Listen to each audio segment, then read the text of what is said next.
Hello, good evening or late afternoon, everyone. Thank you very much for joining this live stream.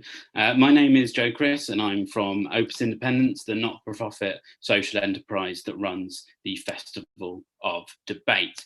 Now, the Festival of Debate is an annual programme that we coordinate that brings people together to share new ideas that can help shape our understanding of the world. This year's programme is Pay What You Feel to ensure all of our online events are free at the point of access, but we do rely on donations from audience members to help us make it happen. If you'd like to donate to support the Festival of Debate, you can by visiting festivalofdebate.com. Now, the festival team will be monitoring the chat tonight in the webinar, so we'd like to ask all audience members to please be respectful of others, and we'll remove anyone from our events who does not follow our Safer Festivals policy. If you'd like to ask any questions tonight, and please do ask questions, we've got a Q&A at the end of tonight's event. And if you're in the Zoom webinar, you can use that by clicking on the Q&A box, which is at the bottom of your screen on Zoom.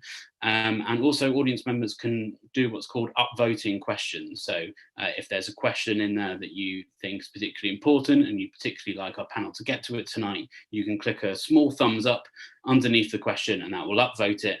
And our panel will answer the questions that have the most upvotes first. Thank you very much. That's it for me. I'll be managing the live stream now in the background, but I'd just like to now introduce our host, Mark. If you'd like to join us, that would be much appreciated. Thank you, Mark. Thanks very much, Joe. And it's really good to see that we've, I think there's about at least 30 or so people on this.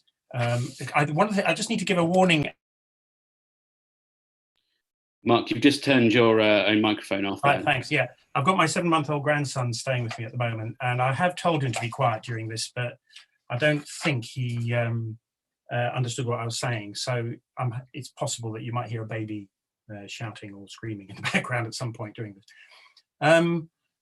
Just as by way of an introduction, I'm the chair of Citizens Advice Sheffield, and it's in that capacity that I'm chairing this today.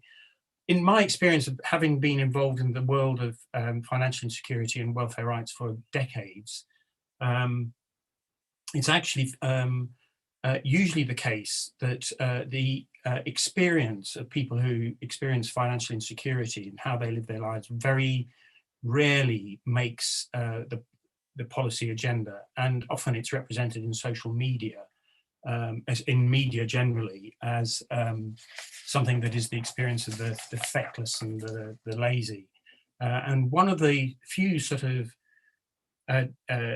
things that's emerged during the pandemic is a different narrative around that, and that's because so many people have been affected by financial insecurity due to the pandemic. And indeed, it's led to a different narrative at a national level in terms of temporary measures that the government has brought in to protect people who are now experiencing financial insecurity. Of course, the argument, in my view, and I'm sure for a lot of the people in the audience, is not one by any means.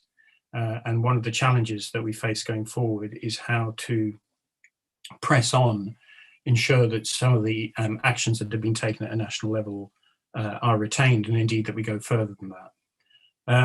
So that's the sort of motivation here, I think, in part for this agenda, which is where do we go next? And the way that this event has been structured, and I'm really pleased we've got some really good speakers on today, is we start off in the first part of the event hearing from Sheffield, but in particular hearing from the experience of organisations who are out there working directly with people who experience financial insecurity and indebtedness, and hearing some of those personal stories. And in a moment, I'll introduce our speakers there.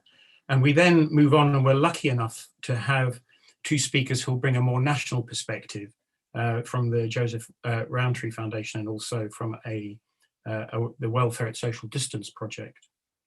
And then once we've heard those speakers, we'll move, thank you, Joe, we'll move to seeking the views of the panelists on what they think might be some of the practical actions that we should be trying to take forward over the next 6 to 12 months. And at the end, there'll be a slot for people to ask questions. Having said that, and I'll get the panel to respond to those, I'm also hoping, if I manage the chairing correctly, that if people have got issues that they're raising during the course of this, of the earlier presenters, to give to take some of those questions back in as we go through the next hour and a half or so. So that's what we're about. That's who I am. And I'm now really pleased to start on the first part, which is to introduce the three speakers in the first part. That's Claire, Halima and Debbie could put on their cameras. I'm really pleased to introduce Claire Lodder, who's the Chief Executive of Citizens Advice Sheffield, Halima Mohammed, who's the Chairperson of the African Women's Health Group, and Debbie Matthews, who's the Chief Exec of Manor and Castle Development Trust, who are one of the leading community anchor organisations in the city. So let's kick off, first of all, then, with Claire, who's going to, I think, kick off with, and if panelists could just also just affirm who they are, and if they want to say anything about themselves, they can. Claire, over to you. Okay, thank you, Mark. Yes, I'm Claire Lodder. I'm Chief Executive of Citizens Advice here in Sheffield. Really pleased to be here. I want to start off with telling you about John. And you can see on your screen a slide saying something about John's story. I want to thank John for giving me permission to share this story, a really important story. John and his family were already on a low income and claiming tax credits when his work stopped completely at the start of lockdown, and he had to make a claim for universal credit.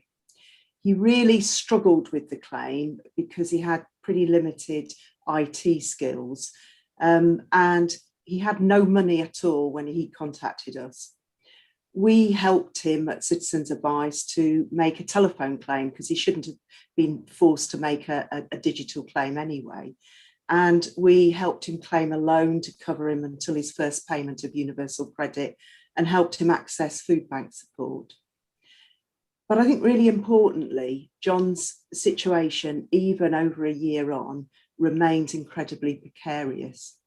As he starts working again, he can't now return to tax credits, which amongst other things covered his significant childcare expenses. His universal credit is in payment, but it's being reduced because of deductions for council tax and rent arrears. The pandemic has had a devastating impact on John's finances, and in turn, his and his family's well-being and health.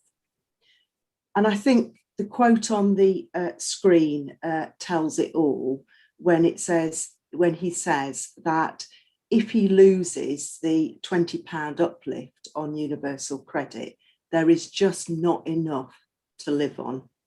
And I think that really, John's story sets the scene really well for tonight, because what it's about is saying that the pandemic has had a devastating impact on many, many people, but a disproportionate impact on our communities that were already struggling financially. The financial impact has been disproportionate for these communities.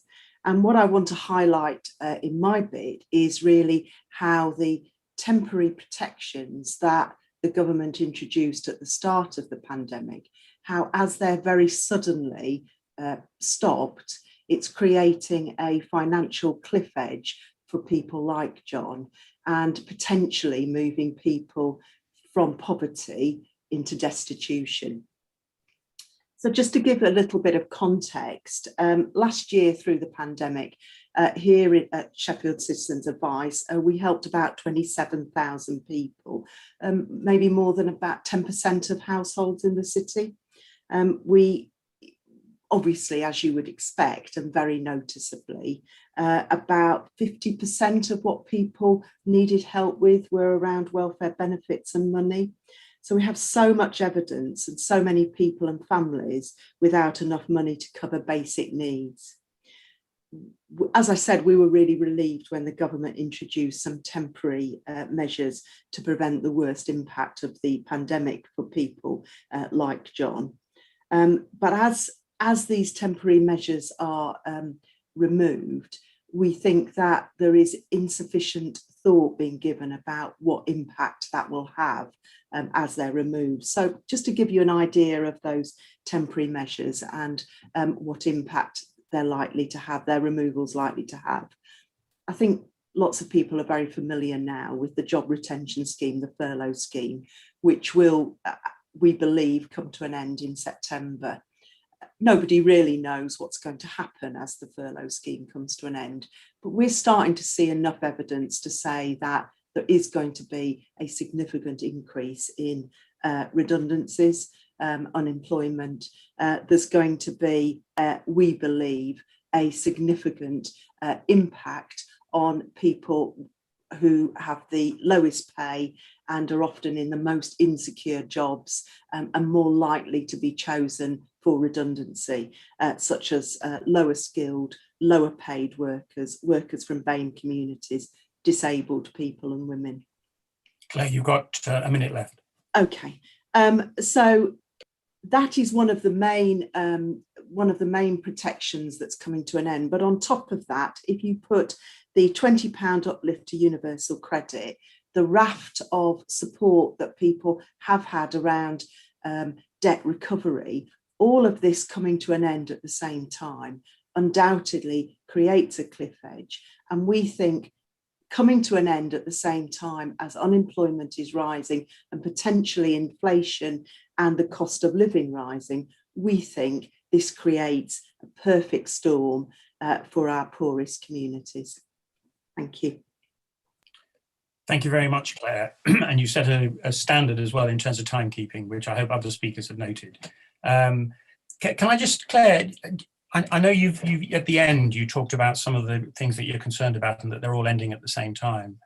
Maybe this is an unfair question, but is there something that you, if you were to pick, is there one that you think is even more concerning than some of the others? Have you got a view about that? Maybe in terms of the number of people affected, or? Gosh, that's a very hard question because they're sort of all interrelated. But the one that I didn't mention as much and we are also concerned about is the protection from eviction and the number of particularly private rented tenants who are now in arrears because of the impact of COVID.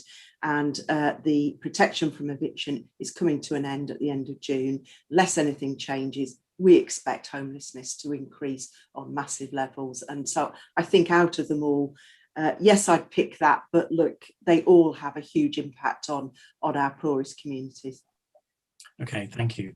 Right, I'm going to move us on now, and I'm really pleased to have Halima Mohammed here, who's going to give a perspective from her role as chair of the African Women's Health Group. Halima. Thank you, Mark. Hello, my name is Halima Mohammed, and I work for the African Women's Health Group in Sheffield. It's been nearly more than 25 years now I've been working with the organization. The challenges that we were facing during the lockdown, it's been a challenging year, and language and digital skills are the major barriers for women who might have no idea where to turn for help. Sometimes when women get in touch, it isn't just to get information, because sometimes we are the only people they have been able to talk to about the stress and challenges that they're facing and struggling to cope with. Sometimes it helps people just to be heard as to help them to work out what to do next, with or without any input. When some women come to the center to learn English, they really want to learn English. They ask lots of questions. They feel safe because it's a women-only center, and they meet women just like themselves.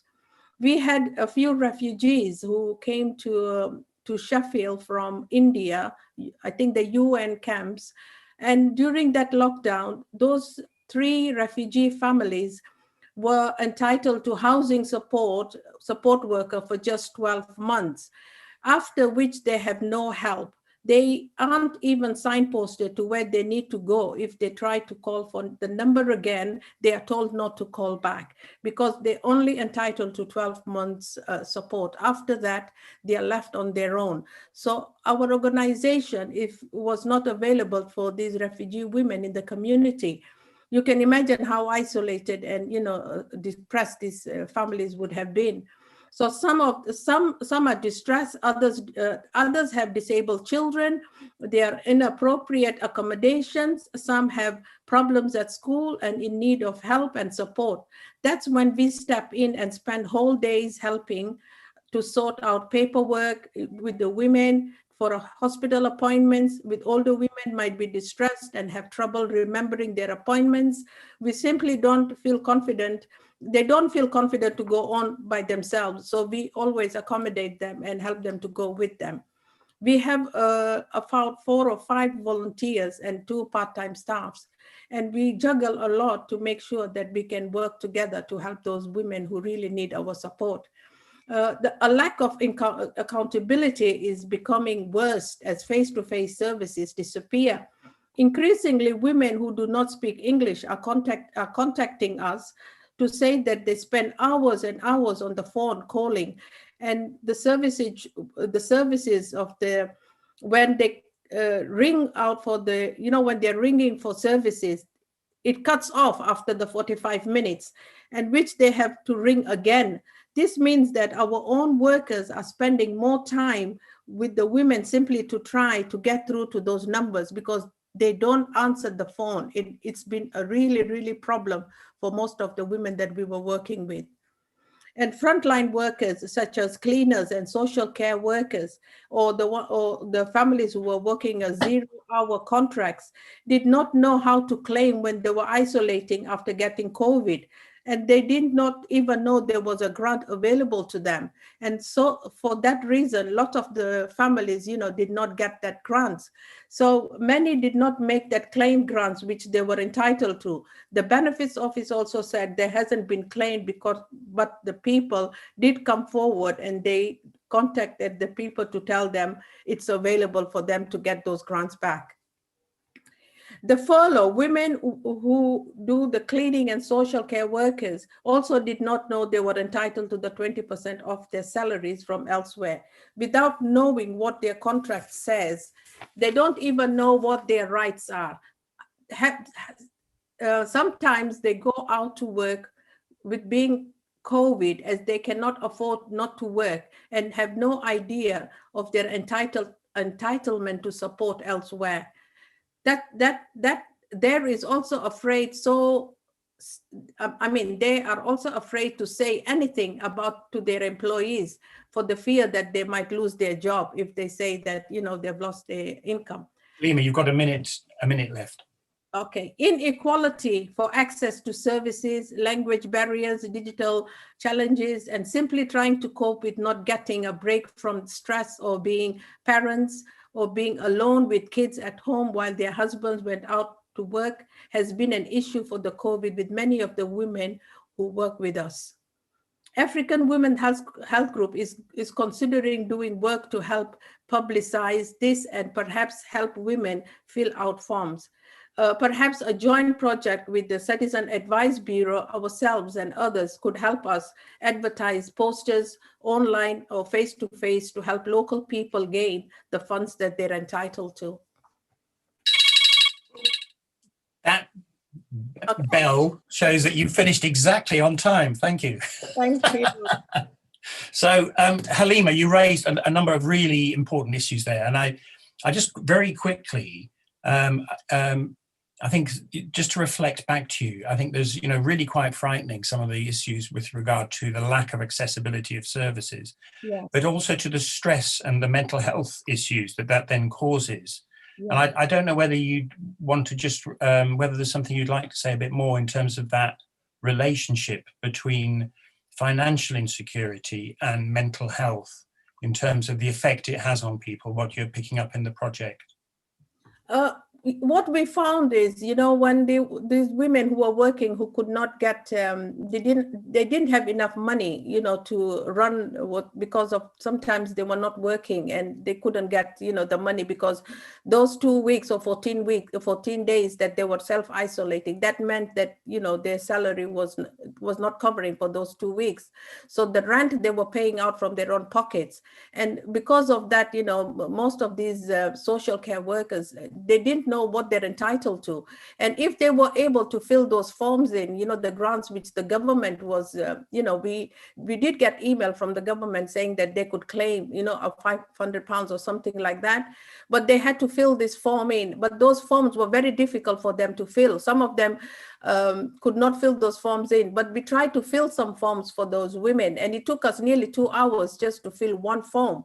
Then you can imagine, all those other, families, how we could be able to do that. It was a huge work to be done. So most of them even didn't think about, we gave them the email, we sent the email and said, fill, because everything was online. There was nothing like paper form, we could give it to them to fill in. They had to go online to fill those forms. And some of them don't have digital skills, they wouldn't go online, they didn't fill it. So they missed out on that payments. So it's a really shame, nobody was there to help them get what they were entitled to. Thank you. And I suspect we'll come back to this. I notice you've already put down a marker to Claire Lodder about collaborating with Citizens Advice Sheffield. Debbie, really pleased that you're here. And I'm sure you'd just like to say something about yourself and about Manor and Castle Development Trust, and then tell us about your experiences on the ground.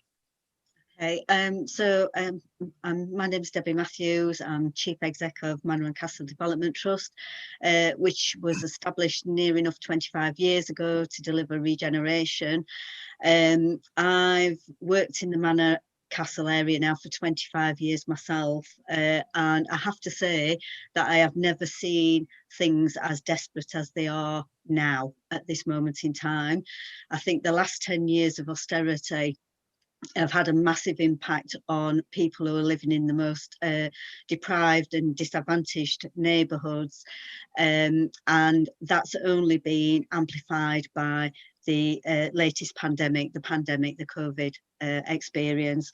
So I'm just going to talk a little bit about 2 areas of work that I've been directly involved in. One is the health, well-being and the advocacy work that we do, where we support people on a one-to-one basis, and the aim is to get them to be as independent as they possibly can and to support them to address some of the complex needs that they have, and then we exit them into peer support groups so that they've always got that safety net of support and they can come back if things happen. And I'm also the co-chair of the S2 Food Poverty Network, which delivers a food bank, but also a food club, which is membership, £2.50, and you get £20 to £30 worth of food. So it's that next step, helping people out of crisis and back onto the road of independence. So I just wanted to read a little story from one of our users, if you could bear with me. Some years ago, I broke up with my husband. This crisis led to mental health issues, periods of hospitalisation and the loss of my job. The loss of income led me to make financial decisions that led me to taking on loans that then became unserviceable debts. I didn't have enough money to spend, then came Yorkshire Water as well. I didn't know what to do or how to get a referral. I can't remember how I got the first one. I think it was my doctor. Food was the main thing we needed, but Food Bank also distributed gas, electric top-ups. That was one of my main struggles. Often the electric is off at home. That's why I go out and walk. Food Club is brilliant value. I wouldn't be without it. I sometimes struggle for the £2.50. My benefits are worse now. I've lost PIP, so my benefits are lower than when I first came to Food Bank. That is just one example, one story of a user of the Food Bank, and also supported by the advocacy team. The Food Bank saw a massive increase in demand over the COVID period. If I told you that in 2019 we supported 323 people in April of 2019 with food In 2020, it was 1,695 people that we supported with food. And the reasons why people come to both the food bank and also the advocacy team are things like it's debt, it's benefit delays. We've had people who've experienced crises like a fire that's left them with homeless and with no belongings. We've had somebody who had a broken boiler, and because they don't have savings and they don't have assets behind them, those small changes that we quite often take for granted actually send people into a crisis, and they spend money on something that they can't not spend money on, but they end up with no money for food. We've had a large increase in people who've been fleeing abuse, particularly domestic violence, and we've seen a large increase in people who are self-employed, and I put that in inverted commas. They're actually part of the gig economy. They're on 0-hour contracts and quite often have found themselves without hours and therefore no money, and the speed of which the benefit system works does not give them the money when they need it. So but a lot of people who are self-employed, we've seen an increase in homeless people coming to the food bank and asking for support through the advocacy service and navigating the system. And we've particularly around young people, where families are already dependent on benefit, they find themselves in worse financial position and they ask their children to leave, and those children end up homeless. Massive increase in people. 1 minute. So and money. A lot of people who literally just come to us and said they don't have any money for a whole variety of reasons. We don't ask why, we just accept that and we work with them to address some of their issues. The advocacy team normally work with an average caseload of about 450. At the moment, we've got an open caseload of 1,290, and that's all one-to-one work and people with complex needs. So really, just to sum up, the cliff edge that we've been talking about is only going to make that worse. If we're already dealing with that level of need as a result of COVID, then we can only see that that's going to get worse. And the removal of all those support mechanisms that this government have found the money to put in place over the last 12 months, I question whether they can't actually continue some of that for the most vulnerable and those who've been the hardest affected. And I'll leave it there. Thank you, Debbie. Can you just spell out that huge increase? And I know you've talked about a number of things, like just how exposed people are in terms of savings, the reliance, a lot of people having to be working in the gig economy. But if you were to just give a sort of a sentence or two on what was behind that massive increase on the manor. It was people losing their jobs, it was people on furlough and immediately on 80% rather than 100% of their salaries. That 20% made a massive difference to a lot of people who are on minimum wage. Minimum wage is not enough to live on. And in terms of the cases that were coming through to the advocacy team, a lot of it was around housing, immigration, mental health. There is not a single person we work with now who does not have mental health problems of one scale or another. And I think that's the scariest thing that I've picked up over the last 12 months. We used to work with people for lots of reasons. The complexity and the underlying mental health problems have just absolutely gone through the roof. And I don't think that's just the case in the area where I work. I think it's in other areas of the city as well, and in particular some particular groups of people as well. Thank you. Okay, can I just thank all three of you in terms of kicking this session off, because I think you've really put forward very powerfully some of the direct lived experience of actually people who've been living through the pandemic. What I'd like to do is to move us on, and I've noticed in the Q&A an issue about UBI as a solution. I'd like to pick that up, but I'll pick that up towards the end of this session, because I'd like to move us on now to our two speakers who are going to give more of a national perspective. And I'm really pleased to welcome the first of those, and that first of those speakers, who's Katie Schmucker, who's the Deputy Director of Policy and Partnerships at the Joseph Rowntree Foundation. And Katie and Daniel, who will follow her, and I'll introduce you, Daniel, when Katie's finished. Both of you are in the privileged position of having up to 10 minutes. I will give you an 8-minute warning, but if you finish before then, that's fine. So Katie, over to you. Thanks very much. So I think the first thing I'd like to say is how moving and how affecting what we've just heard from those experiences in Sheffield are. And I think it absolutely resonates with what we hear at JRF. We do a lot of work directly with people with experience of poverty in order to make sure that the solutions that we talk about are shaped by their experiences, are and that we are advocating with people for the things that can change things for the better. And what we've just heard absolutely strikes a chord with all of that. And I think thinking about this last year, part of the problem that we've seen is that we came into the pandemic in such bad shape. Heading into the pandemic, we were seeing rising child poverty, we were seeing rising in-work poverty. Some data out yesterday showed that here in Sheffield, 1 in 3 children, more than 1 in 3 children, actually 35% of children in Sheffield were experiencing poverty in 2019-20. So just as we were on the eve of hitting the pandemic, we were in a situation where 1 in 3 children, more than 1 in 3 children were experiencing poverty. And over this last year, we know that it's those who are worst off going into the pandemic who have been hit the hardest by the experiences of the economic fallout of the pandemic and the health fallout of the pandemic to some extent as well. So those who are low paid, those who are part-time, lone parents in particular, disabled people, people from Black and Asian minority backgrounds, people who rent rather than own their homes. These are the groups who have been hardest hit in the pandemic, and these are all groups who are much more likely to be constrained by poverty and to be held back by poverty.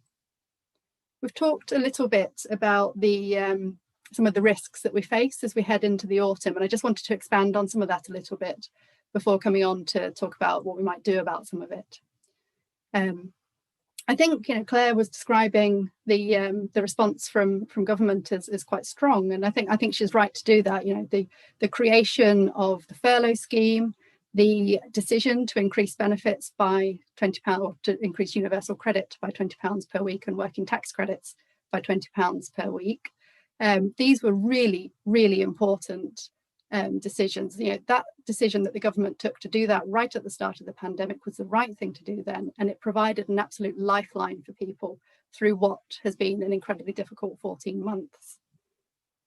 And I think it's an admission, in a way, the fact that the government felt the need to do that is an admission of the fact that the social security offer that we have as a country is not good enough, is not strong enough, does not provide people with enough support to be able to meet their day-to-day needs. Because if that was the case, why did we need to increase it by £20 at the start of the pandemic?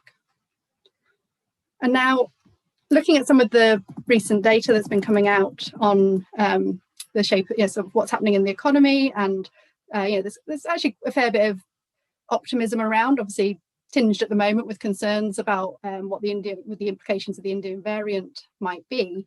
But there's quite a bit of optimism. The economy is starting to rebound a bit as things reopen. Some recent forecasts about unemployment suggest it might not be quite as bad as we thought it might be at the beginning of the year. However, there are still some really huge risks, and actually how that recovery is being experienced is extremely uneven across the country and between different groups. Just at the end of this month, we're going to see the restrictions on evictions that have been in place throughout the pandemic being lifted. So on 31st of May, the ban on evictions will be, or the restrictions on evictions will be lifted. We know that arrears have grown throughout the pandemic. We did some polling in November, which found that 2.5 million households were worried about paying their rent over the winter months.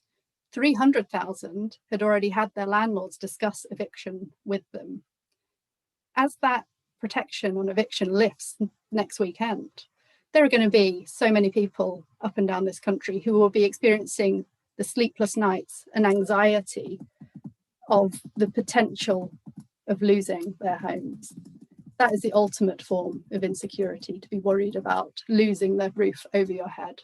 And what we need to see is targeted grants so that we can make sure that people who have got behind with their rent, with their bills, are able to actually get back on an even keel.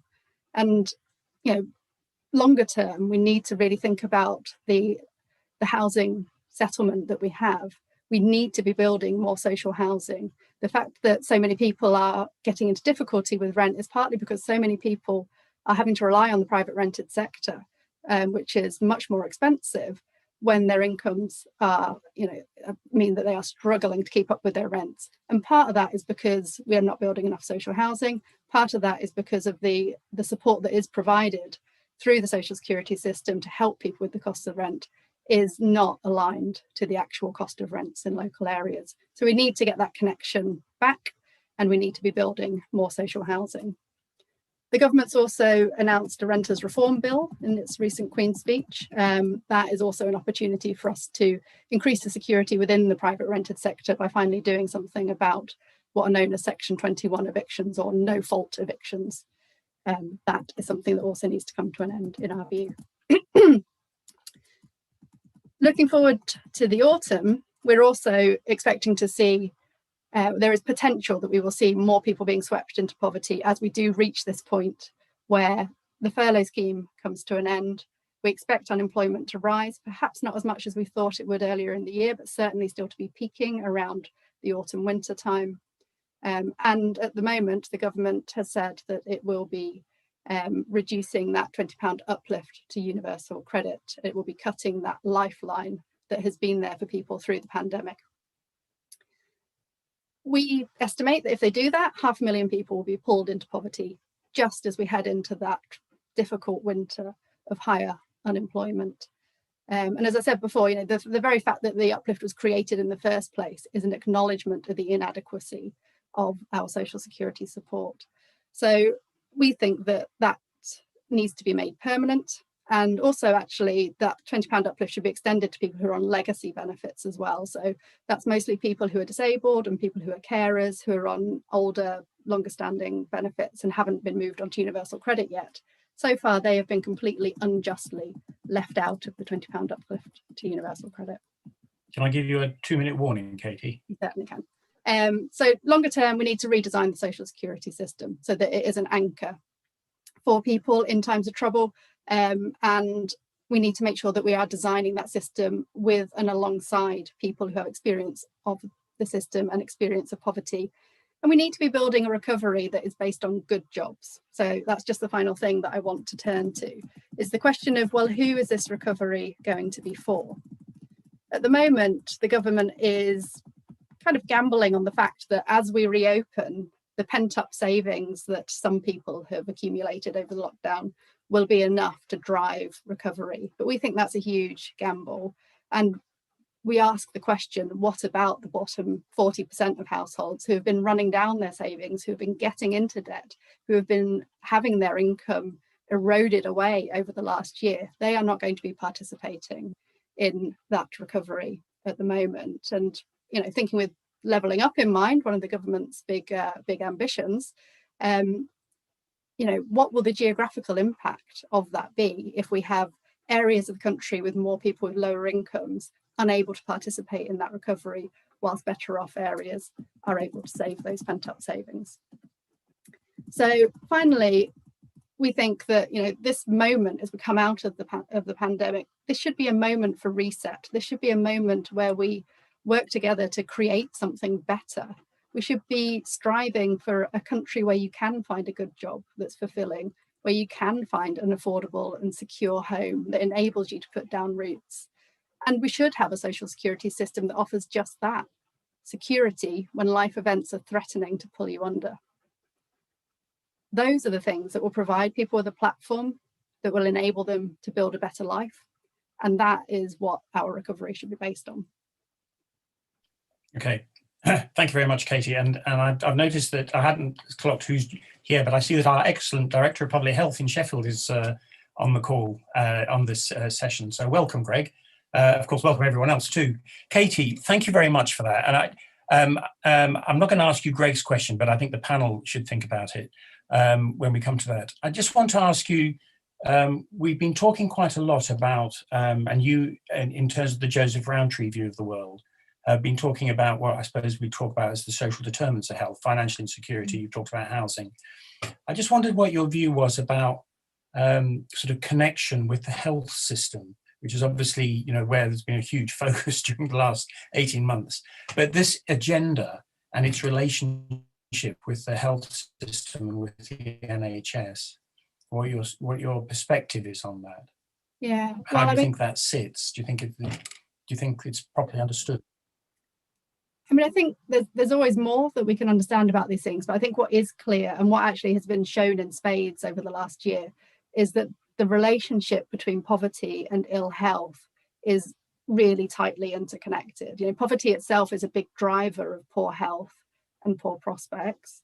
The stigma and the shame that comes with poverty is a real driver of mental health problems for people. But also, you know, there are a lot of things that are related to poverty that are also drivers of poor health. So, for example, if you are unemployed, it's bad for poverty. It's also bad for your health. If you're in low-paid, insecure work where you're not treated with dignity and respect, not good for poverty. Also not good for your health and for your mental health.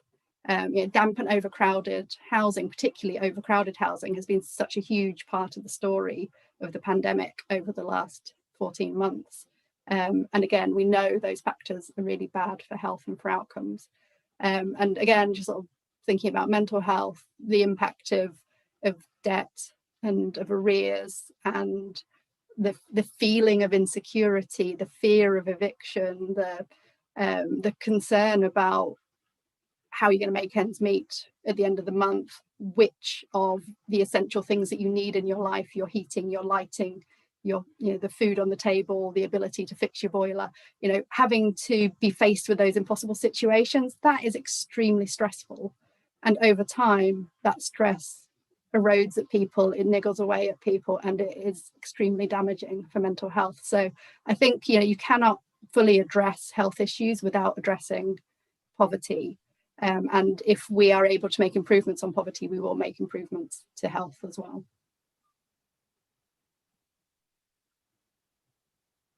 Thank you.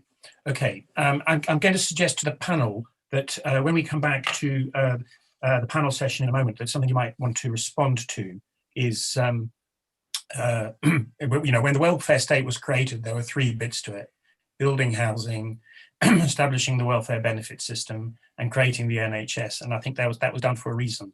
And it's about that interrelationship between the 3, which sometimes we seem to forget that it was actually done not because those were the 3 sweeties in the sweetie jar, but that was because there's a logic to doing the 3 things together.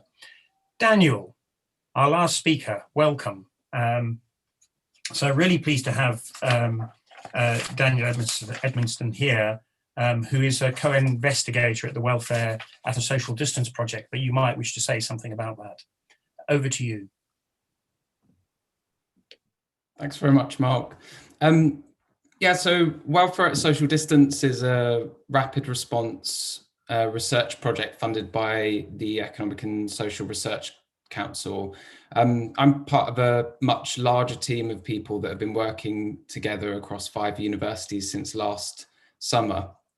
And what we've been doing is looking at the impact of the benefit system in the context of the pandemic. So how has it responded to COVID-19, and what does it mean for the financial and social trajectories of households that are financially struggling in this moment? And listening to the other speakers, there's you know, a lot of parallels in terms of our findings and experience. So we've been polling benefit claimants, around 7,000, and the general public, and then conducting qualitative longitudinal interviews with benefit claimants, following them over time, and then also doing some case studies of how local ecosystems of support are coping and adapting and responding to the increased demand for support services, advice and guidance.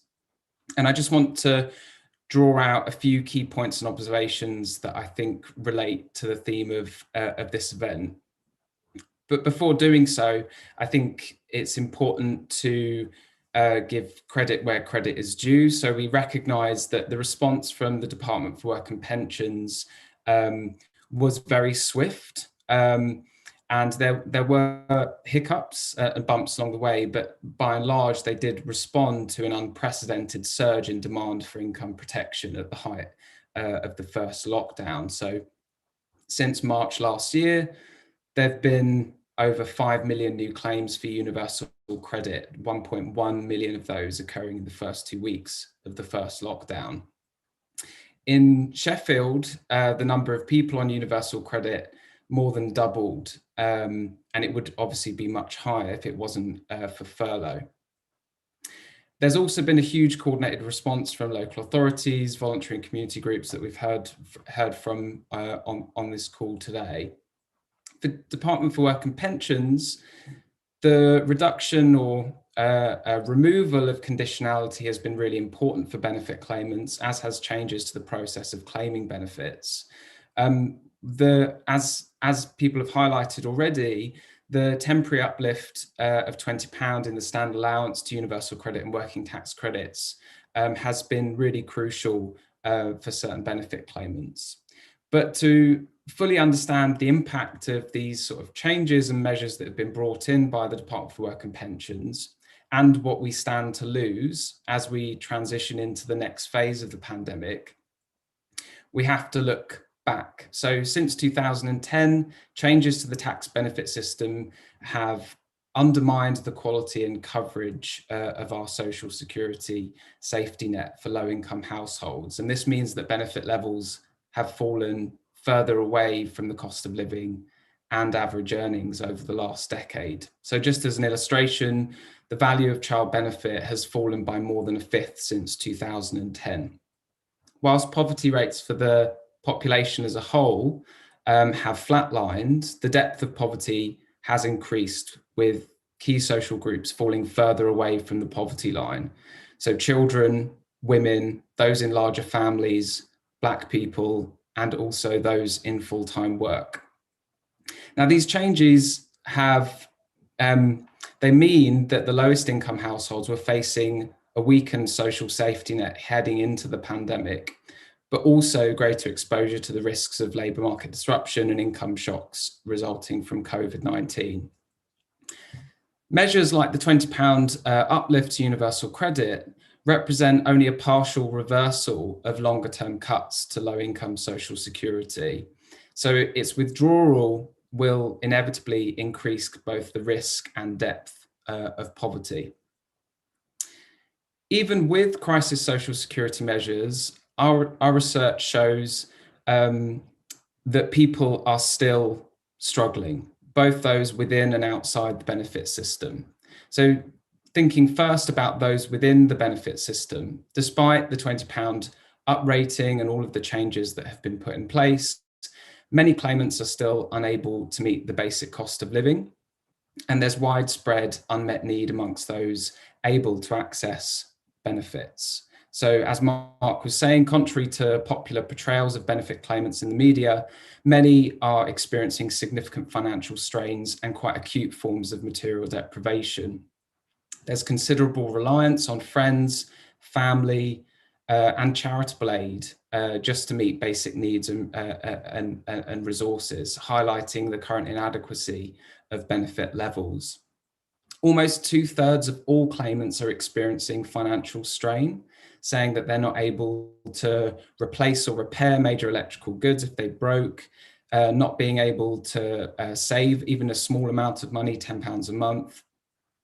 And 1 in 10 existing claimants were accessing food banks to cope with financial struggles during the pandemic. There's also widespread food insecurity. And really this highlights that benefit levels are just not high enough to meet basic needs. Thinking about those outside of the benefit system and thinking about those not taking up benefits, we observed in our research that a number of people were deferring their claim. 500,000 people were eligible for universal credit at the start of COVID-19, but didn't claim it. Around a quarter, 27%, said even though they were eligible to claim, they didn't because of benefit stigma.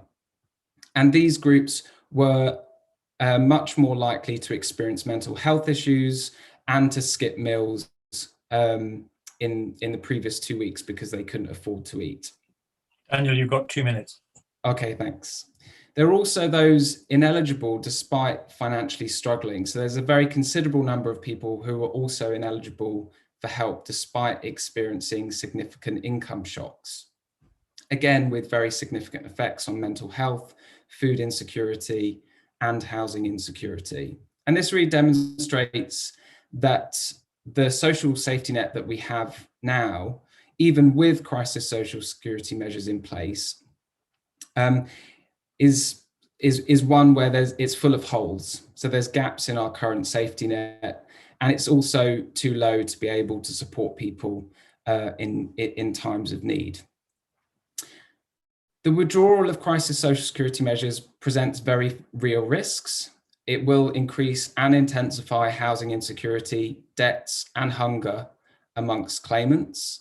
It will increase the risk and depth of poverty, and with children and Black, Asian, minority ethnic groups worst affected. Withdrawing the £20 uplift, so thinking about where we're speaking from today, Yorkshire and the Humber, withdrawing the £20 uplift would mean that around £490 million would be lost from the economy of Yorkshire and the Humber. That's almost £500 million. And this speaks to Katie's point about the levelling up agenda and what risks that presents. I'm conscious of the time, but just one very quick final point. There's lots of talk about a new social and political moment that's fostered in COVID-19, where we have kind of new exposure to and experiences of the benefit system. One note of caution there is that the benefit system is not business as usual. It is very different to how it was a year ago. So people's experience of it will be radically different. One sort of glimmer of hope is a kind of change in the people that are having experience of the inadequacies of our current benefit system. So those from intermediate managerial or administrative roles are much more likely to be claiming benefits now compared to before the pandemic. So here there's an opportunity to galvanize the kind of support and political engagement of those groups to try and advocate for a more generous and comprehensive system. Thank you, Daniel. And whoever organised the sequencing of the speakers did that really well, because Daniel, we've actually finished on a positive and hopeful note, but a realistic one as well. So thank you very much for that, Daniel. Just a quick question then, because time is short. It sounds to me like this project is tremendously helpful, and I think listening to some of the information that you're sharing with us, can you just tell us how much longer the project has got to run, and how frequently are you producing outputs that people can then see and use? So we're currently putting out, well, at least this year, we seem to be putting out a report every couple of months. And they range from looking at questions of eligibility and non-take-up in the benefit system to the experiences of people that have managed to make a claim, but also looking at local ecosystems of support. So organisations and individuals working across local authorities, Citizens Advice in local areas. The project's running until November of this year, and we're currently just about to conduct another survey of 7,000 benefit claimants. So we're hoping to put out more results as soon as possible. Excellent, thank you very much. Okay, so I'd like to thank Katie and Daniel, really helpful, helping contextualise some of the practical issues that we're facing locally in Sheffield now. This is a message really I'm giving to the organisers, Joe and Chris. According to my programme, I'm now going to go and ask the panelists just to very quickly just give their view about what practical things they think need to change over the next 6 to 12 months.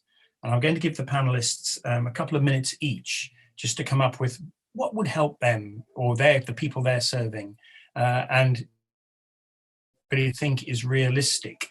And then at 6:40, we're going to move to a final section, which is audience questions. We've already got 2 in the chat box, in the Q&A box. If other people would like to play in questions, I'll do my best to push them in the direction of the panel. But I can't see any indication that Joe and Chris are not happy with my interpretation of the programme. So what I'd like to see is all of the panel. So Halima, Debbie and Claire back. Great to see you. And what I'd like to do is to just quickly go around and give you each just a couple of minutes. And what we're looking for is, what solutions are you aware of that we should be looking for over the next 6 to 12 months? So it's a really pragmatic question. From the point of view of Katie and Daniel, you may be thinking, looking upwards about influencing government, that's fine. But what is it we can do? And why don't I go in the running order that we had before? So we'll kick off with you, Claire, and 2 minutes.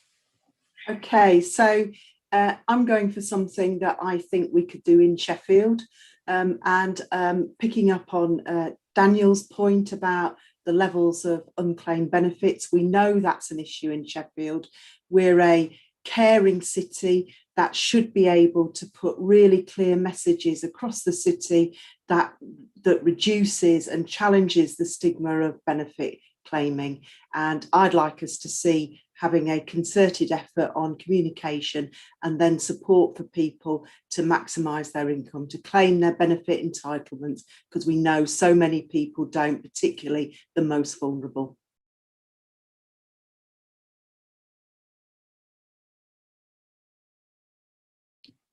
Halima, hi. Could you go next, please?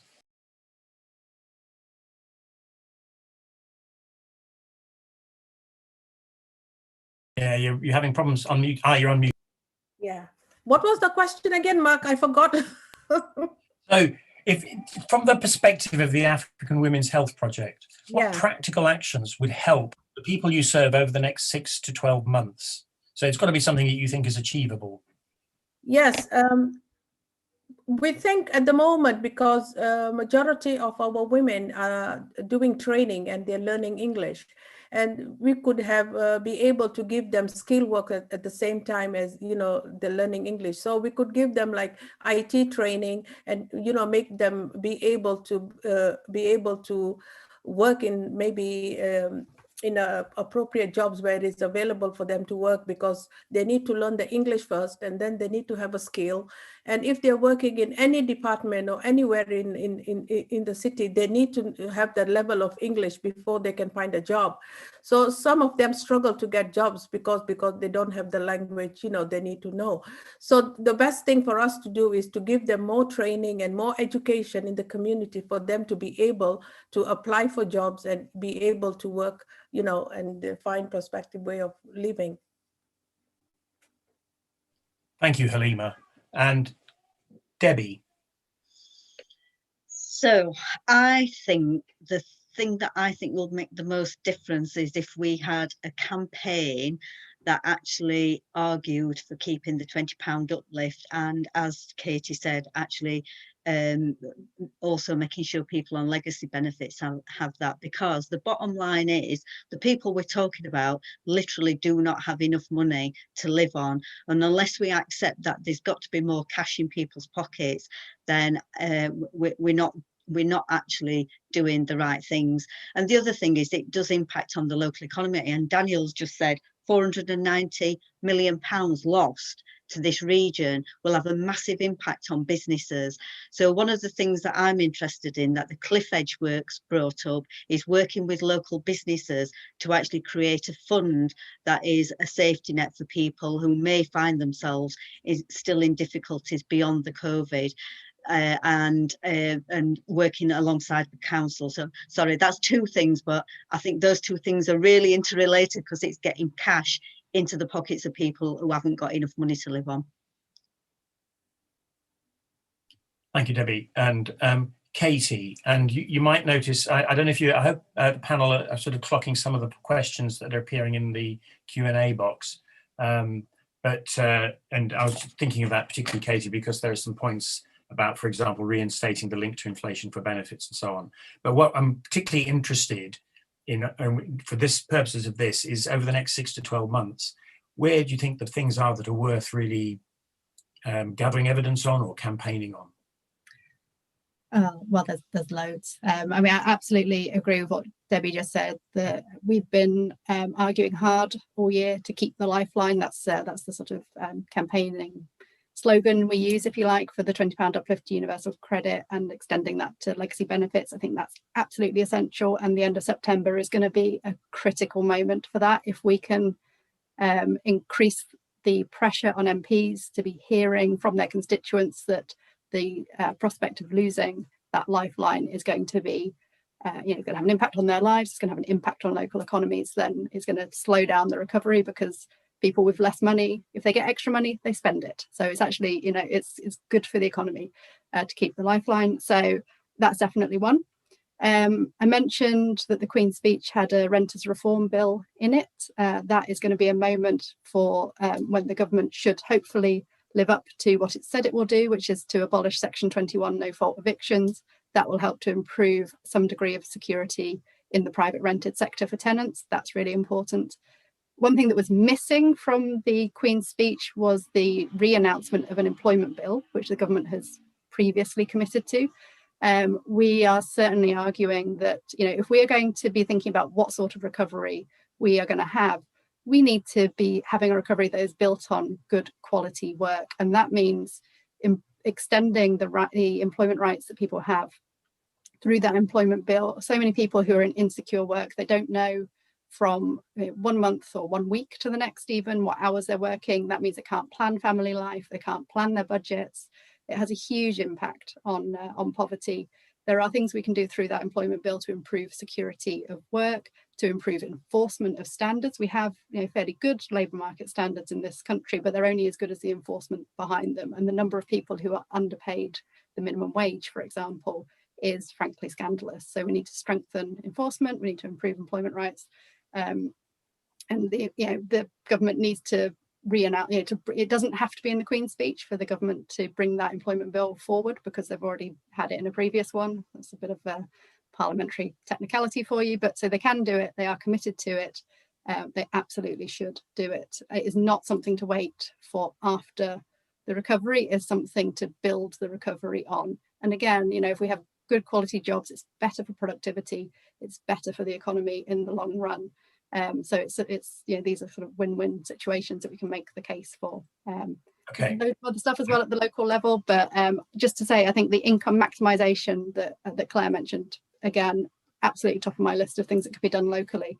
And there are some really interesting experiments happening in places like Glasgow and Edinburgh, where they're taking benefits advice and income maximisation services into the other services that people already use. So whether that's schools, nurseries, GPs, surgeries, and making that connection about kind of how making it easy for people to get advice and to get help. And I think there are some really interesting examples to look at there. Okay, thank you for that, Katie. And I think really helpful in it, your point about actually linking this to what does a good economy look like resonates, I know, with some of the work that Claire has been leading in Citizens Advice Sheffield about with regard to some of the strategies that we're developing in the city. I'm trying to take that in there so it's not just seen as a separate welfare benefits issue. Daniel. Yeah, just to pick up from what Katie was saying, that those sort of integrated projects where they're sort of trying to implement programs around income maximization and benefit take up, they're showing that you can be quite effective in tackling poverty through those sorts of initiatives. So I think locally, those are the kinds of things that can be really effective. But just because you said before this, Mark, that we should, for the sake of debate, I would say that local solutions are really, really important, but they can't really flourish without a kind of national strategy and recognition of how the social security system is at present just not fit for purpose. I think that's yeah. So things like the local housing allowance is a really important uplift, and thankfully that's not temporary, and we know that that will be transformational. People have already talked about the £20 uplift, so keeping that and extending it to those on legacy benefits, extending coverage to those with no recourse to public funds, I think is something that's of a real urgent need, given the experience of destitution witnessed amongst those groups. And then just about the kind of framing of how you make the case for reforms to the social security system to improve adequacy and coverage. And I think one of the ways that you can do that is by tapping into this levelling up agenda, and putting it back to that sort of like there's local areas that government should be politically very interested in that stand to lose very significant amounts over the next 6 to 12 months. And that kind of framing, I think, could have some traction. And then just to specifically around the benefit system, 40% of those that we surveyed saw their payments reduced due to the payments that they received from DWP reduced due to deductions, caps or charges. And so I think it's not just about what people are entitled to, but what they actually end up receiving.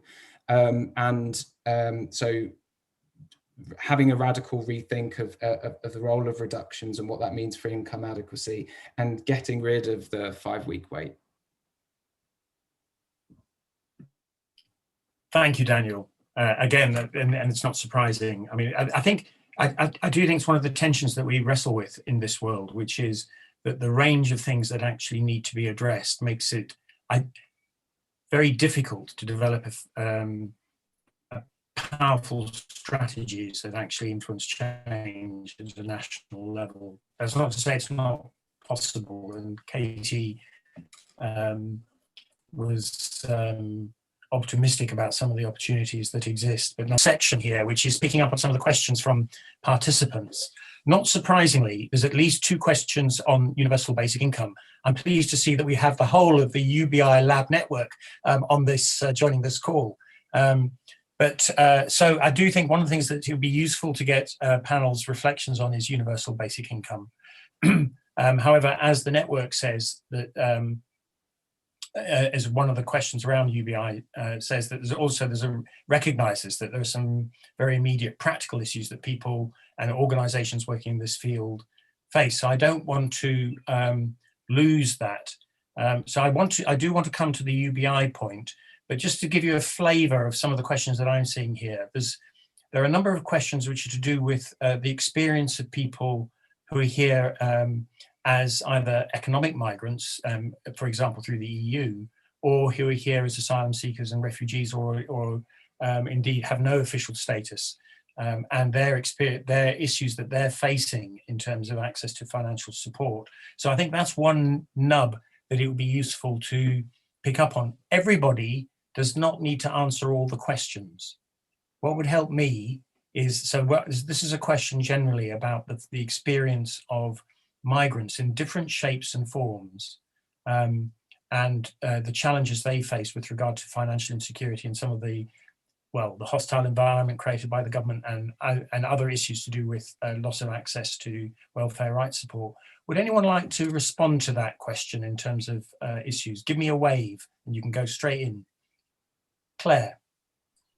Well, I'll certainly say something about the real worries we've got about EU nationals and the need to apply for settled status, and the worry that actually we're creating in this country a potential another Windrush where people aren't able to get the status, haven't applied for the status, and then suddenly are pushed into not being able to have the support of the state, access to free healthcare, schooling, welfare benefits, and so on. And that's a real concern. The government's very cack-handedly, I think, in my view, done some work on that this week and has managed to send letters to all sorts of people, including people who have had British citizenship for 25 years or so. And none of that helps because it's all against this hostile environment. We need to be saying really clearly that people in this position are welcome in this country and should be getting all the support they need to have the status recognised. Thank you, Claire. Halima, you talked about this as an issue in terms of the experience of migrants who've come here and their experience of using the system, but also some of the pressures that they face. Is there anything you'd like to add to that? Yes, we have been working with refugees and asylum seekers for many, many years. And every time that we come across a family who needs our support, the first thing that we try to help them with is to make sure that they're getting the right benefits. And sometimes you can always see that they can come back to you again and say, look, my benefit has been stopped, and they don't know the reason why it has been stopped. Sometimes it could be just that they're getting letters from the benefits office and nobody is reading for them. So by the time they get somebody to read those letters for them and correspondence is getting a bit late, you approach the benefit office and you say, okay, can you help this lady that she didn't know how to read her letters? This is the delay why she didn't come to the office for, to get her benefit. So what happens is with the day she comes to the office, from that day onwards, they might start looking at her benefits again. But all those other weeks that she didn't come to, correspondence with that letter, that means she's lost all her money for those weeks, but because she didn't come to the office. So those kind of things, we need to help with these women and families in the community. We always see that problem with them is the lack of language. And if they don't know how to read those letters, most of the time, the delay of their benefits and the way, even they don't understand what they're entitled to. So they need someone all the time being, helping them to, to tell them this is what you need to do and this is where you need to go. This is how much you need to have. So it takes time for them sometimes to find people to help them. The organization is, our organization is mostly people by word of mouth tell each other to come to the group and say, here is a place where you can get support. And this is why they come to our doors for help. And whatever we can help them with, because we used to have advice center in Darnell, but now it's been closed. So the next closest advice bureau we take them to is in, it's quite I think in a little bit we have to take a buses to go there because there's no one close by, and that makes things difficult as well because these families have little children, disabled children, and traveling all those ways. It takes a lot of Okay. on these families. Thank you. And I think one of the things that lurks in these discussions is that organisations like yours and others like Debbie's who are actually maintaining relationships with people and are trusted. Yeah. Too often we're talking, and rightly so, we're talking about the welfare benefit system and government policies, but actually unless the infrastructure is there to enable people to have those connections and to access services, then the system isn't going to be sufficiently responsive. So I think there is that, and you're quite right to flag that up. I think there's a real issue about resourcing and funding for those crucial infrastructure organisations. So I'm going to move us on with the questions. But if panelists were wanting to come in, you can always butt into the next bit and say, oh, and by the way, I wanted to say. I just want to go, and I haven't forgotten the UBI question, but I just want to go to the question that Greg Fell got in, because I think it relates to a point that I think Daniel touched on specifically, but others, which is this bit about the balance between general access services to the population and then ones that are specifically targeted to a number of groups. And I think it relates also maybe to indeed to some of the points that we heard from I think from all panelists actually, but Halima and Debbie were talking about that particularly. Would anyone like to respond to that, about that balance in terms of access and bespoke targeted services? Who'd like to come in on that? Debbie, you look like you're just about to respond. I was thinking. I think that's quite a challenge, actually. I think if we had unlimited resources, I think it would be really simple. But we know that in Sheffield, for example, that there is a really stark divide between communities, between those in sort of the southwest of the city and those in the sort of east and north of the city. And what we also know is that for some people there are additional barriers to actually accessing those services, and I think Halima talked about that really eloquently early on, around the number of times people have to ring in order to get through to what is actually a universal service. So I think you have to, how you manage those resources, I think, is a real challenge. I haven't got an answer to that. I think we do need universal services, and if we were serious about social and economic justice, we would be talking about everybody being on a level playing field and being able to access those services equally. But actually we're not, and a lot of communities are excluded for various reasons because of the barriers. So you have to put resources into those communities to make sure that they do get the services that they need. And the last thing I would say is I think the voluntary and the community sector have actually filled that gap. I talk about it as market failure. So the voluntary and the community sector, and again, like Halima's group, our group, we grew up because the universal services were not actually meeting the needs of the communities that we were based in and were led by. So again, I just wanted to make that point. I think it is a real challenge around resources, and I think the voluntary sector over the last 12 months has done two things. One is it's proved its value, because without us there would have been an awful lot of people who would have fell through the net.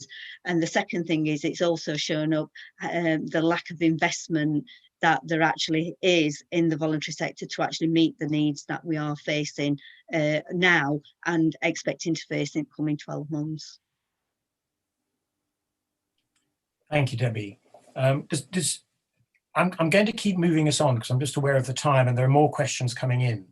I do want to address the UBI one, but I'm going to try and squeeze in a sort of another one that is appearing here, which is about the relationship between there's the relationship between digital services, and it's interesting because obviously during the pandemic we've shifted. Citizens Advice Sheffield, like many other services, shifted to offering a digital service and through phone and digital. So the relationship between that, and we've heard from Halima talking about how difficult some of the people who use your services find accessing digital, but that relationship between digital and face-to-face, and what have we learned from the pandemic and what might be the balance in the future. So Halima, you might want to come back on this. And indeed, I don't know, does anyone else want to wave and say that this is an issue that they'd like to contribute to? I'm going to also ask Claire to, because this is something that we've led on and have learnt about. I'm going to start with you, Claire, actually, and then I'm going to come to you, Halima. Okay. Yeah, well, this is also quite a complicated one.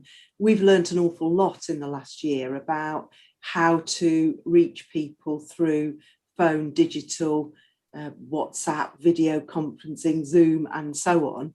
And to a large extent, we have been surprised about how effective we have found some of those different channels, and how it's not a single story of saying, I want advice delivered in a particular way. Just as an example, I've heard stories of people saying, I'm so glad to be able to phone you because I suffer from pretty significant mental health problems, and having to see somebody face to face or wait for advice, I found really difficult, and this is better for me.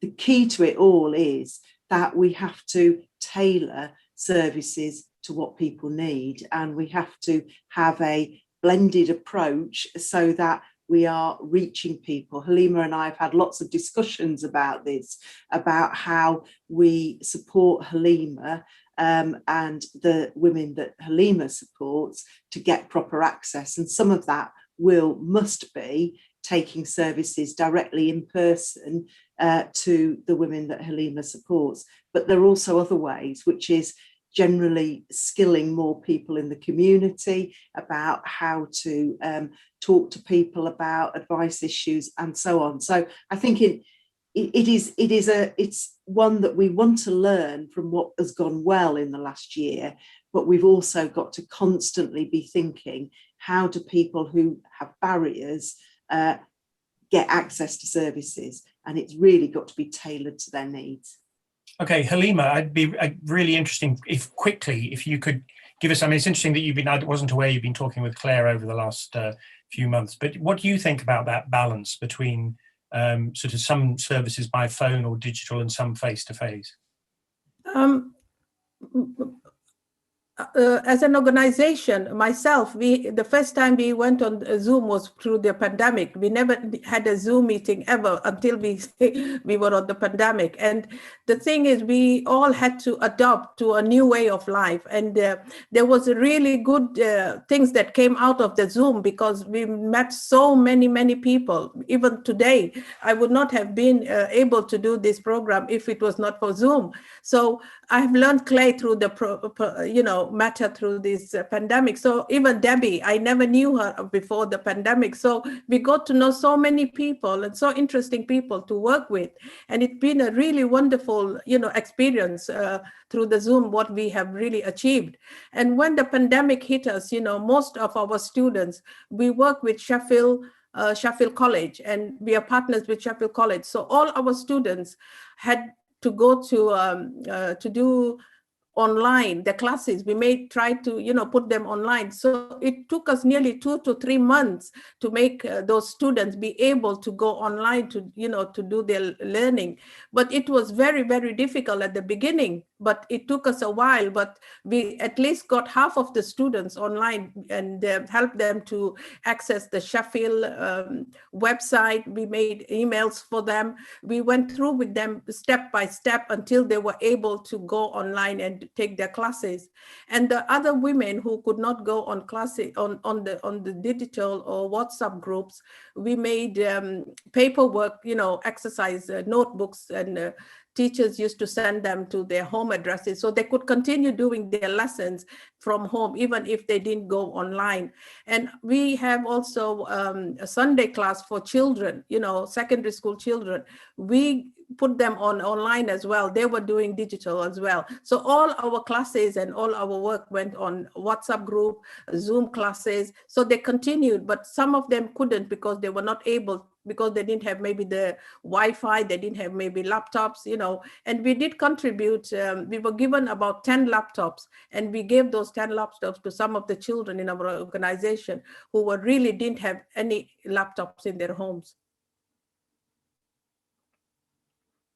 Muted there. That was really helpful. And for those of us who work in the voluntary and community sector, I think it's amazing, and I've certainly come across this in some of the other work I do, just how voluntary sector organisations, and I think it's Claire's point about a blended approach, but many voluntary and community organisations were saying similar stories to what you've just described to us, Halima. And one of the most interesting for me was how voluntary organisations, and you've mentioned this, have been able to punch above their weight because they're connecting with at a system level or even a national level in a way that they've not been able to do so before through using Zoom. So thank you for that. The questions, we were sort of not going to address all of these because we're going to run out of time. And I did promise that we would come back to universal basic income and the campaign there, which has got growing traction and indeed there are a number of pilots happening across the UK and elsewhere. I wonder whether, in terms of sort of the panel's view about universal basic income and maybe some of the questions it's raising and some of the opportunities it might present, that this sort of campaign is having, and it'd be interesting to get people's perspectives on that within this context. Who'd like to have a go at that? I'm sort of thinking here that it might be Katie or Daniel, because they're coming in from a national point of view, but it would be quite useful to get a local perspective as well. And I know that Debbie and Claire have also been involved in it. So if we could just finish, I'm going to kick off with you, Katie. We have, by the way, 4 minutes left. Okay. Before I just want to say something very briefly just about that question that, about the universal versus targeted services, because I think they're kind of related in a way, actually, because it's all about what's the baseline that everyone should get. But on the kind of the services side, I think for me the question isn't so much how much targeted service should there be, but it's actually how should we be targeting those services. And I think, you know, the things that we've heard this evening about a much more an approach that's based in human relationships, that's centered on the needs of individuals. It's that sort of way of working in targeted services that I think holds so much promise. But just to come on to the question you actually asked me about UBI, I mean, I think the debate about UBI comes from a really good place. Any bold, radical proposal that has trying to solve poverty at its heart is something that, you know, we are really pleased to hear about at JRF. I think the challenge for me around universal basic income is how can we do it in a way that both tackles poverty and is affordable?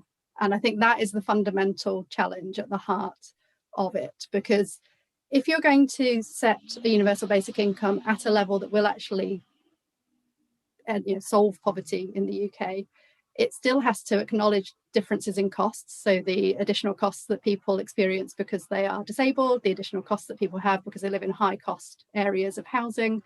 So you still have to have those sort of top ups, otherwise you won't solve poverty. And you do have to set it at a level that is higher than the benefit system that we currently have.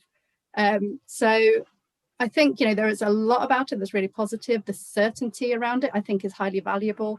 The experiments that have been done shown there are positive impacts on employment. There are positive impacts potentially around mental health as well. So, yeah, there are kind of lots about it that's really positive. But I think ultimately, to be deliverable, how would you actually pay for a universal basic income that is set at a level sufficient to tackle poverty is a big challenge for me that I haven't seen answered. And very briefly, I would say, though, I think it's worth what might be a more useful starting point, and a lot of people are already in this place, is thinking about what partial universal basic income might look like. So a sort of hybrid system, as we were talking about before, a mix of universal and targeted within services. Perhaps that is sort of a place to think about with regard to social security as well. Thank you, Katie. Daniel, is there anything you'd like to add there? Just very quickly. So for me, UBI, I'm really sympathetic to the kind of principle and potential of it. And I think very often when we talk about UBI and we think about what it has to offer, it's very often about, it's a transformation of kind of each of our relationships to each other and to work, and all of the kind of opportunities that affords. But I think lots of the issues that we're talking about on this call are about a crisis in mental health and really quite acute levels of need, deprivation and destitution. And for me, UBI set at a level that would be both politically viable at present and financially feasible isn't necessarily the solution to most effectively tackle poverty. That's not to say that I don't buy into this. Going back to Greg's question, I don't buy into the principle of a kind of universal system, but I think you just need to look at things like, I know child benefit is no longer universal, but relatively speaking, we can see that a universal benefit like child benefit doesn't tackle child poverty in the way that we need it to. So just looking at Sheffield, Sheffield Hallam, there's around 13% of children in poverty compared to 43% of children that are in Brightside and Hillsborough. And so I think it's about a combination of, as Katie was saying, a kind of principle of universalism, but we do need more effective, tailored means testing that accounts for the differences in people's needs and also their aspirations. Thank you. And now I am going to give an opportunity to one of the people leading a frontline organisation to give a view about UBI. Claire or Debbie, do you want to share an opinion? I'll quickly say, what I believe is that we have to tackle the stigma of benefit claiming, and it breaks my heart that there's the sort of stigma that there is. And so I do look at retirement pension and child benefit and think there isn't the stigma there. Some universality into the benefit system is essential from my perspective. I'm not sure if that's UBI, but universality, there's got to be an element of that. And can I just add, we are the 5th richest country in the world. And actually what will stop us doing this is the tax system. And if we reform the tax system and redistributed the wealth that there is in this country, then I don't think we'd be sat here having this conversation. Well, you could have said that at the start of this whole session, Debbie, and then we really, we've been through an hour and a half this, but okay, thank you very much. So Joe and James, I don't know whether one of you comes on and sort of thanks everybody at this stage. I'm just going to keep going until maybe one of you magically appears and waves at me. But I'd just like to thank the panel. I'd like to apologise to people who've asked questions that we've not been able to address, but I think we've had a pretty good crack at a number of those. My understanding is that this has been recorded and that Opus will continue, and I'll say something about them in a moment, but Opus, who've organised this, will be using a range of some of the recordings that have come out to further promote this agenda and generate debate.